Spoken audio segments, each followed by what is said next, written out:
Friends welcome to my YouTube channel simple science quick teaching. आजकेर भिडियोते আমরা রায়মার্টিন প্রশ্নবিচিত্রা ক্লাস 10 ভলিউম 1 ভৌতবিজ্ঞান যে সাবজেক্ট সেই ভৌতবিজ্ঞান সাবজেক্টে যে 2 নম্বর স্কুল বালুরঘাট গার্লস হাই স্কুলের গ্রুপ ডি এর প্রশ্নপত্রের সমাধানগুলি দেখে নেব। তোমরা প্রথমে দেখতে পাচ্ছ গ্রুপ ডি এ যে প্রথম প্রশ্নটি রয়েছে 40 গ্রাম সোডিয়াম হাইড্রক্সাইডকে প্রশমিত করতে কত গ্রাম সালফিউরিক অ্যাসিড প্রয়োজন। এইচ সমান 1, ও সমান 16, এন এ সমান 23, এস সমান 32। তো 40 গ্রাম সোডিয়াম হাইড্রক্সাইড প্রশমিত করতে কত গ্রাম সালফার প্রয়োজন যে অঙ্কটি দেখে নাও। দেখতে পাচ্ছ বিক্রিয়াটি হবে এরকম 2NaOH প্লাস H2SO4 সমান Na2SO4 প্লাস 2H2O। ওখানে দেখতে পাচ্ছ 2 Na মানে হচ্ছে 23, তাহলে 2 গুণ 23, অক্সিজেন 2 গুণ 16, 16 হচ্ছে, তারপরে লিখবে প্লাস 2 গুণ 1, তাহলে 23 গুণে 46, 16 গুণে 32, 2 একে 2, তাহলে 3টাকে টোটাল যোগ করে হলো 80 গ্রাম। হাইড্রোজেন 2 একে 2, সালফার হচ্ছে 32 আর অক্সিজেন হচ্ছে 16, তাহলে 4 16 64, তাহলে 3টাকে যোগ করে হলো 98 গ্রাম। এবার 80 গ্রাম যে NaOH সেখান থেকে প্রশমিত করতে তোমার কত লাগছে 98 গ্রাম তোমার সালফিউরিক অ্যাসিড। 1 গ্রামে কত লাগবে তাহলে কম 98/80, তাহলে আমার বের করতে হচ্ছে 40 গ্রাম, তাহলে 40 গ্রাম প্রশমিত করতে কত লাগবে 98 × 40/80, তাহলে 3920কে 80 দিয়ে ভাগ করলে হলো 49 গ্রাম কিন্তু লাগবে। এরপরে নেক্সট যে প্রশ্ন রয়েছে সেটি হলো তোমার অথবা একটি গ্যাসীয় মৌলের বাষ্পঘনত্ব অক্সিজেনের বাষ্পঘনত্বের 5 গুণ, গ্যাসটির বাষ্পঘনত্ব আণবিক গুরুত্ব কত। এই অথবা যে অঙ্কটি রয়েছে সেই অঙ্কটি তোমরা দেখতে পাচ্ছ। অথবা অক্সিজেনের যে গ্যাসের যে আণবিক ভর কত, অক্সিজেন মানে হলো O2, তাহলে O মানে 2 আর 16, তাহলে 16 দুগুণে 32। এবার অক্সিজেনের তাহলে বাষ্পঘনত্ব কত, তাহলে 32কে 2 দিয়ে ভাগ করো, তাহলে বেরিয়ে গেল 16 দুগুণে 32, তাহলে 16। এবার গ্যাসটির বাষ্পঘনত্ব কত 5 গুণ বলেছে, তাহলে 16-র সঙ্গে 5 গুণ করতে হবে, বাষ্পঘনত্ব 5 গুণ, তাহলে 5 × 80। আর গ্যাসটির আণবিক ভর কত, তাহলে 80 যদি বাষ্পঘনত্ব হয় তার সঙ্গে 2 যদি গুণ করা হয় সূত্র অনুসারে তাহলে হচ্ছে 160। এরপরে নেক্সট যে প্রশ্ন রয়েছে সেটি দেখে নাও, বরফকে কাঠের গুঁড়ো দিয়ে ঢেকে রাখলে সহজে গলে যায় না কেন। এই প্রশ্নের উত্তরে তোমরা দেখতে পাচ্ছ এখানে যে বরফকে কাঠের গুঁড়োতে ঢেকে রাখলে সহজে গলে যায় না কেন। কাঠের গুঁড়ো হচ্ছে তাপের কুপরিবাহী আর কাঠের গুঁড়োর মধ্যে থাকা বায়ু তাপের কুপরিবাহী, সেই জন্য বায়ু তাপমাত্রা 0 ডিগ্রি সেলসিয়াসে বেশি হওয়া সত্ত্বেও ওই কাঠের গুঁড়ো ভেদ করে বাইরে থেকে তাপ বরফে পৌঁছায় না এবং বরফ গলে না, এটা তোমরা দেখতে পাচ্ছ। এরপরে নেক্সট যে প্রশ্নটি রয়েছে ওর সঙ্গেই যে প্রশ্নটি বলা হচ্ছে একটি গোলকের কেন্দ্রে একটি গোলাকার ছিদ্র আছে, গোলকটি উত্তপ্ত করলে ছিদ্রটির কী হবে। এই প্রশ্নটির উত্তর হবে গোলকটি উত্তপ্ত করলে ছিদ্রটির আয়তন কিন্তু বৃদ্ধি পাবে। এরপরে 4.3 দাগে রয়েছে একটি তড়িৎ কোষের EMF 5 ভোল্ট, অভ্যন্তরীণ রোধ 1 ওহম। তড়িৎ কোষটিকে 4 ওহমের একটি রোধের সঙ্গে যুক্ত করা হলো, 42 সেকেন্ডের কত তাপ উৎপন্ন হবে। 4.3 দাগে যে অঙ্কটি রয়েছে সেই অঙ্কটি দেখে নাও।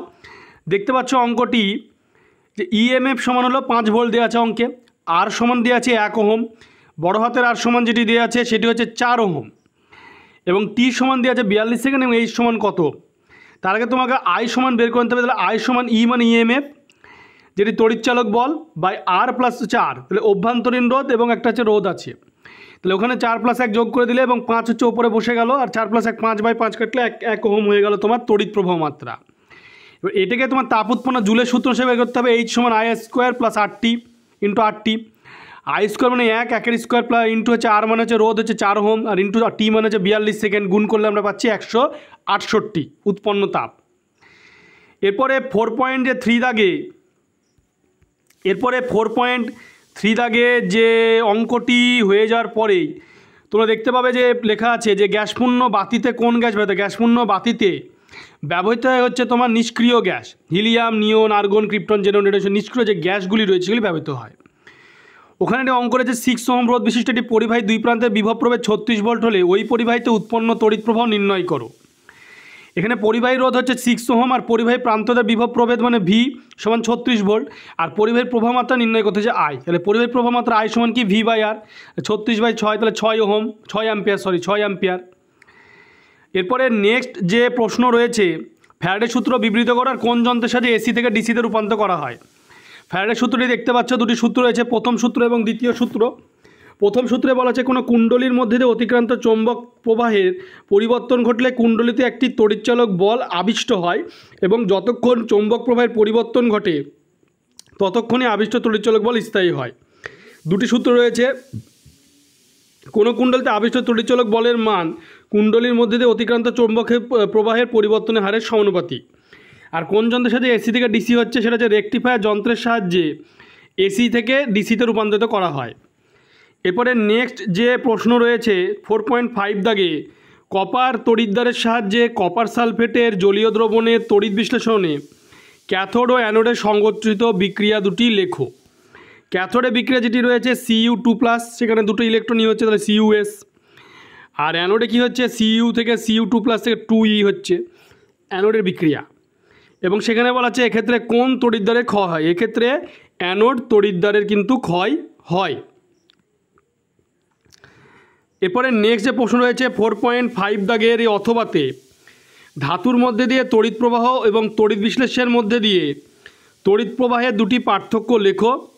এই পার্থক্যটি ভালো করে আগে দেখে নাও, পার্থক্যটি কী রয়েছে দুটি গ্রুপ ডি এবং গ্রুপ ডি এর যে 4.5-এর যে অথবাতে পার্থক্যটি রয়েছে, ধাতব পরিবাহের মধ্যে দিয়ে তড়িৎ পরিবহন আর তড়িৎ বিশ্লেষণের মধ্যে দিয়ে তড়িৎ পরিবহন, দুটি তড়িৎ পরিবহন কিন্তু ধাতব এবং তড়িৎ বিশ্লেষ্য। তড়িৎ প্রবাহের ফলে কেবলমাত্র ভৌত পরিবর্তন ঘটে আর তড়িৎ প্রবাহের ফলে রাসায়নিক পরিবর্তন ঘটে। এক্ষেত্রে মুক্ত ইলেকট্রন তড়িৎ পরিবহন করে, এক্ষেত্রে ক্যাটায়ন ও অ্যানায়ন তড়িৎ পরিবহন করে। এরপরে নেক্সট যে প্রশ্ন রয়েছে সেটি হলো যে সোনার প্রলেপ দেওয়ার সময় তড়িৎ বিশ্লেষ্য রূপে কী ব্যবহার করা হয়। এটা হচ্ছে সোনার প্রলেপ দেওয়ার সময় পটাশিয়াম অরোসায়ানাইড মানে KAuCN2 তড়িৎ বিশ্লেষ্য রূপে ব্যবহার করা হয়। এরপরে নেক্সট যে প্রশ্ন রয়েছে সেই প্রশ্নটি হলো যে 4.6 দাগে স্পর্শ পদ্ধতিতে অনুঘটক হিসাবে V2O5 অধিক উপযোগী হওয়া দুটি কারণ লেখো। তো উৎপন্ন সালফার যে ডাইঅক্সাইডকে বায়ুর সঙ্গে মিশিয়ে 400-450 ডিগ্রি উষ্ণতায় উত্তপ্ত প্লাটিনাম অ্যাসবেস্টস আছে বা ভ্যানাডিয়াম পেন্টক্সাইডের উপর দিয়ে চালনা করো, তাহলে সালফার ডাইঅক্সাইড বায়ুর যে অক্সিজেন দ্বারা জারিত হবে সালফার ট্রাইঅক্সাইড করবে এবং উভমুখী এবং সম্মুখ বিক্রিয়াটি তাপ উৎপাদক হবে। এই বিক্রিয়ায় প্লাটিনাম যে অ্যাসবেস্টস বা ভ্যানাডিয়াম পেন্টক্সাইড ব্যবহার করা হয়। তো ভ্যানাডিয়াম পেন্টক্সাইড কেন উপযোগী? বর্তমানে যে ভ্যানাডিয়াম পেন্টক্সাইড V2O5 এটা বেশি ব্যবহৃত হচ্ছে, কারণ হচ্ছে এর দামটা হচ্ছে কম। আর একটা কারণ হচ্ছে কি সহজে আর্সেনিক ইত্যাদি যে অশুদ্ধি আছে এর দ্বারা ভ্যানাডিয়াম পেন্টক্সাইড কিন্তু নষ্ট হয় না। তাহলে দুটি কারণ আমরা পেলাম। এক হচ্ছে বাজারে মানে এটা বেশি ব্যবহৃত হচ্ছে কারণ হচ্ছে এই জিনিসটা ভ্যানাডিয়াম পেন্টক্সাইড যে অনুঘটকটা এর দামটা কম। আর একটা কারণ হচ্ছে কি সহজে আর্সেনিক ইত্যাদি অশুদ্ধির দ্বারা নষ্ট হয় না। এরপরে নেক্সট যে প্রশ্ন রয়েছে কঠিন অনুঘটককে বিচূর্ণ অবস্থায় বিক্রিয়ায় অংশগ্রহণ করানো হয় কেন।